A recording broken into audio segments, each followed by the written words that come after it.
Hi friends, welcome back to my channel. ಇವತ್ತಿನ ವಿಡಿಯೋದಲ್ಲಿ ನಾವು ಬೆಳ್ಳುಳ್ಳಿ ಲೇಹವನ್ನು ಹೇಗೆ ಮಾಡುವುದಂತ ನೋಡುವ. ನಿಮ್ಗೆಲ್ರಿಗೂ ತಿಳಿದಿರುವ ಹಾಗೆ ಬೆಳ್ಳುಳ್ಳಿಯಿಂದ ತುಂಬಾ ಹೆಲ್ತ್ ಬೆನಿಫಿಟ್ಸ್ಗಳಿವೆ. ಡೆಲಿವರಿ ಆದವರಿಗೆಲ್ಲ ಬೆಳ್ಳುಳ್ಳಿ ತುಂಬಾ ಒಳ್ಳೆಯದು. ಅದಕ್ಕೋಸ್ಕರ ಲ್ಯಾಕ್ಟೇಟಿಂಗ್ ಮದರ್ಸ್ಗೆ ಈ ಬೆಳ್ಳುಳ್ಳಿ ಲೇಹವನ್ನು ಕೊಡಲಾಗುತ್ತೆ. ಇನ್ನು ಯಾರಾದರೂ ನಮ್ಮ ಚಾನಲನ್ನು ಮೊದಲನೇ ಬಾರಿ ವಿಸಿಟ್ ಮಾಡುತ್ತಿದ್ದರೆ ನನ್ನ ರಿಕ್ವೆಸ್ಟ್ ಏನೆಂದರೆ ಪ್ಲೀಸ್ ನಮ್ಮ ಚಾನಲನ್ನು ಸಬ್ಸ್ಕ್ರೈಬ್ ಮಾಡಿಕೊಳ್ಳಿ. ಹಾಗೆ ಪಕ್ಕದಲ್ಲಿರುವ ಬೆಲ್ಲೈಕನನ್ನು ಪ್ರೆಸ್ ಮಾಡಲು ಮರಿಬೇಡಿ. ಬನ್ನಿ ಫ್ರೆಂಡ್ಸ್, ಬೆಳ್ಳುಳ್ಳಿ ಲೇಹವನ್ನು ಹೇಗೆ ಮಾಡುವುದಂತ ನೋಡುವ. ಈ ಬೆಳ್ಳುಳ್ಳಿ ಲೇಹಕ್ಕೆ ನಾನು 2 ತೆಂಗಿನಕಾಯಿಯನ್ನು ತೆಗೆದುಕೊಂಡಿದ್ದೇನೆ. ನೋಡಿ, ನಾನು ಈ ತೆಂಗಿನಕಾಯಿಯನ್ನು ತುರಿದುಕೊಂಡಿಟ್ಟಿದ್ದೇನೆ. ಇನ್ನು ಇದನ್ನು ಮಿಕ್ಸಿಗೆ ಹಾಕ್ಕೊಂಡು ಇದರ ಹಾಲು ತೆಗೆಯುವ.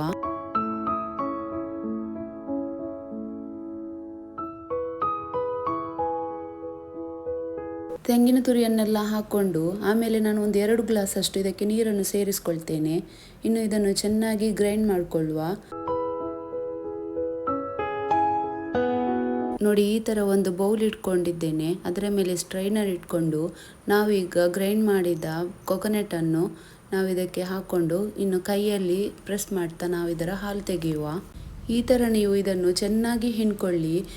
ಚೆನ್ನಾಗಿ ಹಿಂಡಿ ಆದಮೇಲೆ ಇದಕ್ಕೆ ನೀವು ನೀರನ್ನು ಸೇರಿಸ್ಕೊಂಡು ಪುನಃ ಹಿಂಡಬೇಡಿ. ಯಾಕಂದರೆ ನಮಗೆ ದಪ್ಪ ಹಾಲು ಬೇರೆ ಮತ್ತು ತೆಳು ಹಾಲು ಬೇರೆ ಮಾಡಲಿಕ್ಕುಂಟು. ಅದಕ್ಕೋಸ್ಕರ ಈಗ ನಾನು ಇದನ್ನು ಪುನಃ ಮಿಕ್ಸಿಗೆ ಹಾಕ್ಕೊಂಡು ಇನ್ನೊಂದು ಸಲ ಗ್ರೈಂಡ್ ಮಾಡ್ಕೊಳ್ತೇನೆ. ಮೊದಲೇ ನಾನು ಮಿಕ್ಸಿಯ ಜಾರಲ್ಲಿ ನೀರನ್ನು ತೆಗೆದಿಟ್ಟಿದ್ದೇನೆ. ಇನ್ನು ಈ ತೆಂಗಿನ ತುರಿಯನ್ನು ಹಾಕ್ಕೊಂಡು ಪುನಃ ಇನ್ನೊಂದು ಸಲ ಗ್ರೈಂಡ್ ಮಾಡಿಕೊಂಡು 2ನೇ ಸಲ ಇದರ ಹಾಲನ್ನು ತೆಗೆಯುವ. ನೋಡಿ, ನಾನು ದಪ್ಪ ಹಾಲು ಮತ್ತು ತೆಳು ಹಾಲನ್ನು ಬೇರೆ ಬೇರೆ ಬೌಲಲ್ಲಿ ಸಪ್ರೇಟ್ ಇಟ್ಕೊಂಡಿದ್ದೇನೆ. ಆಮೇಲೆ ನೋಡಿ, ನಾನು ಈ ಲೇಹಕ್ಕೆ 1 kg ಬೆಳ್ಳುಳ್ಳಿಯನ್ನು ತೆಗೆದುಕೊಂಡಿದ್ದೇನೆ. ಇದು ಸಿಪ್ಪೆ ತೆಗೆದ ಬೆಳ್ಳುಳ್ಳಿ ಆಗಿದೆ. ಇಷ್ಟು ಬೆಳ್ಳುಳ್ಳಿಯ ಸಿಪ್ಪೆ ತೆಗಿಲಿಕ್ಕೆ ಕಷ್ಟ ಅಲ್ಲ. ಅದಕ್ಕೋಸ್ಕರ ನೀವು ಏನು ಮಾಡಬೇಕಂದ್ರೆ ಬೆಳ್ಳುಳ್ಳಿಯನ್ನು ರೋಸ್ಟ್ ಮಾಡಿಕೊಂಡು ಸಿಪ್ಪೆ ತೆಗೀರಿ. ಇಲ್ಲಾಂದರೆ ಬೆಳ್ಳುಳ್ಳಿಯನ್ನು ಸ್ವಲ್ಪ ಹೊತ್ತು ಬಿಸಿಲಲ್ಲಿ ಒಣಗಿಸಿ ಸಿಪ್ಪೆ ತೆಗೀರಿ, ಆಗ ಈಸಿಯಲ್ಲಿ ಹೋಗ್ತದೆ. ನಾನು ಈ ಬೆಳ್ಳುಳ್ಳಿ ಲೇಹವನ್ನು ಪ್ರೆಷರ್ ಕುಕ್ಕರಲ್ಲಿ ಮಾಡ್ತಿದ್ದೇನೆ. ನೋಡಿ, ನಾನು ಎಲ್ಲ ಬೆಳ್ಳುಳ್ಳಿಯನ್ನು ಪ್ರೆಷರ್ ಕುಕ್ಕರ್ಗೆ ಸೇರಿಸ್ಕೊಂಡಿದ್ದೇನೆ. ಆಮೇಲೆ ನಾವು ತೆಗೆದಿಟ್ಟ ತೆಳು ಹಾಲು ಉಂಟಲ್ಲ, ಅದನ್ನು ನಾವು ಇಲ್ಲಿ ಸೇರಿಸ್ಕೊಳ್ಬೇಕು. ಮೊದಲಿಗೆ ನಾವು ಈ ತೆಳು ಹಾಲಲ್ಲೇ ಬೆಳ್ಳುಳ್ಳಿಯನ್ನು ಬೇಯಿಸ್ಕೊಳ್ಬೇಕು. ಸ್ವಲ್ಪ ಇದನ್ನು ಮಿಕ್ಸ್ ಮಾಡಿಕೊಳ್ಳುವ. ನಂತರ ಇದರ ಲಿಡ್ಡನ್ನು ಕ್ಲೋಸ್ ಮಾಡಿಕೊಂಡು 2 ಸಿಟಿ ಬರುವ ತನಕ ಲೋ ಫ್ಲೇಮಲ್ಲಿಟ್ಟು ನಾನು ಕುಕ್ ಮಾಡಿಕೊಂಡಿದ್ದೆ. ಆಮೇಲೆ ನಾನು ಚೆಕ್ ಮಾಡಿ ನೋಡುವಾಗ ಬೆಳ್ಳುಳ್ಳಿ ಚೆನ್ನಾಗಿ ಕುಕ್ ಆಗಿತ್ತು. ಈ ಲೇಹಕ್ಕೆ ಬೆಳ್ಳುಳ್ಳಿ ಚೆನ್ನಾಗಿ ಕುಕ್ ಆಗಿರಬೇಕು. ನೀವು ಸಹ ಒಂದು 2 ಸಿಟಿ ಬಂದ ಮೇಲೆ ಚೆಕ್ ಮಾಡಿಕೊಳ್ಳಿ. ಬೇಯಲಿಲ್ಲ ಅಂದರೆ ಇನ್ನೊಂದು 2 ಸಿಟಿ ತೆಗೀರಿ. ಆಮೇಲೆ ನಾನು ಎಲೆಕ್ಟ್ರಿಕ್ ಹ್ಯಾಂಡ್ ಮಿಕ್ಸರಿಂದ ಇದನ್ನು ಮ್ಯಾಶ್ ಮಾಡ್ಕೊಳ್ತೇನೆ. ಮ್ಯಾಶ್ ಮಾಡಲಿಕ್ಕೆ ನಿಮಗೆ ಇದೇ ಬೇಕಂತಿಲ್ಲ. ನಿಮಗೆ ಮ್ಯಾಶರಲ್ಲಿ ಅಥವಾ ಸ್ಪೂನಲ್ಲಿ ಸಹ ನೀವು ಇದನ್ನು ಮ್ಯಾಶ್ ಮಾಡ್ಕೊಂಡು ತೆಗಿಬಹುದು. ಇದು ಮೊದಲೇ ಚೆನ್ನಾಗಿ ಕುಕ್ ಆಗಿರೋದ್ರಿಂದ ಮಿಕ್ಸಿಗೆ ಹಾಕುವ ಅವಶ್ಯಕತೆ ಇಲ್ಲ. ಮ್ಯಾಶರಿಂದನೇ ಚೆನ್ನಾಗಿ ಇದನ್ನು ಮ್ಯಾಶ್ ಮಾಡ್ಕೊಳ್ಬಹುದು. ಇನ್ನು ನಾನು ಈ ಬೆಳ್ಳುಳ್ಳಿಯನ್ನು ಇನ್ನೊಂದು ಪಾತ್ರೆಗೆ ಟ್ರಾನ್ಸ್ಫರ್ ಮಾಡಿಕೊಂಡು ಬೆಳ್ಳುಳ್ಳಿ ಲೇಹವನ್ನು ಮಾಡ್ತಾ ಇಲ್ಲ. ನಾನು ಇದೇ ಪ್ರೆಷರ್ ಕುಕ್ಕರಲ್ಲಿಯೇ ಮಾಡ್ತಾ ಇದ್ದೇನೆ. ನಿಮಗೆ ಬೇಕಿದ್ದರೆ ಅಗಲದ ಒಂದು ಪಾತ್ರೆಗೆ ಟ್ರಾನ್ಸ್ಫರ್ ಮಾಡ್ಕೊಂಡು ಮಾಡಬಹುದು. ಆದರೆ ಪಾತ್ರೆ ಸ್ವಲ್ಪ ಕಡಿಮೆ ತೊಳಿಲಿಕ್ಕೆ ಸಿಗುವುದು ಯಾರಿಗೆ ಇಷ್ಟ ಇಲ್ಲ ಹೇಳಿ.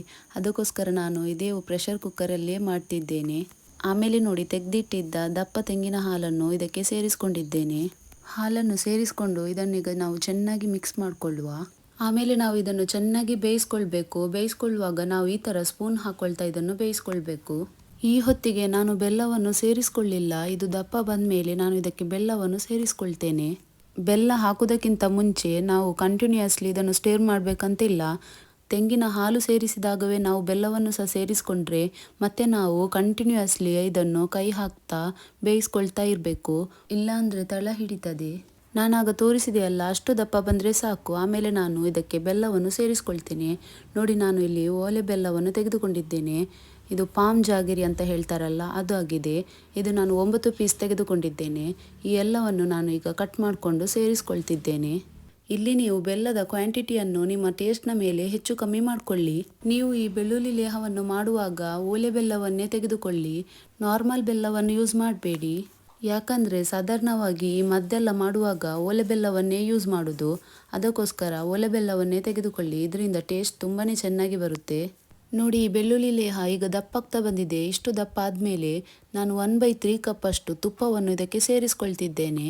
ಈಗ ನಿಮಗೆ ಈ ತುಪ್ಪ ತುಂಬಾ ಜಾಸ್ತಿ ಅಂತ ಎಣಿಸಬಹುದು, ಆದರೆ ಇನ್ನೂ ಸಹ ನಮಗೆ ಈ ಬೆಳ್ಳುಳ್ಳಿಯನ್ನು ಕುಕ್ ಮಾಡ್ಲಿಕ್ಕೆ ಉಂಟು, ಆಗ ಇದು ಸರಿ ಆಗ್ತದೆ. ಇನ್ನೊಂದು ವಿಷಯ ಏನೆಂದರೆ, ಈ ಬೆಳ್ಳುಳ್ಳಿ ಲೇಹವನ್ನು ನೀವು ಲೋ ಫ್ಲೇಮಲ್ಲಿ ಇಟ್ಕೊಂಡೇ ಕುಕ್ ಮಾಡ್ಕೊಳ್ಳಿ.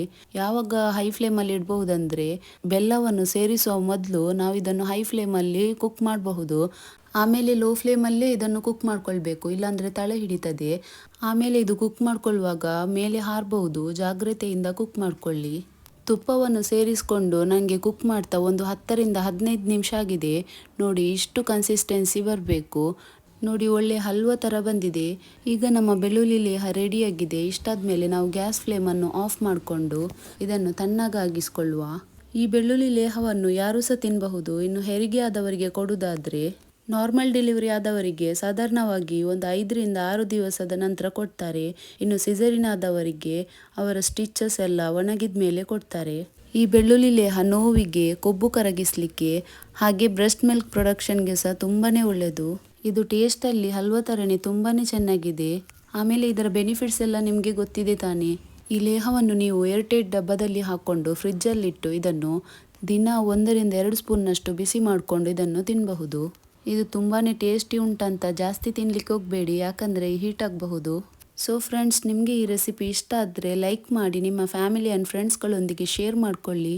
ಹಾಗೆ ಸಬ್ಸ್ಕ್ರೈಬ್ ಮಾಡಲು ಮರಿಬೇಡಿ. ಮುಂದಿನ ವಿಡಿಯೋದಲ್ಲಿ ಮತ್ತೆ ಸಿಗೋಣ.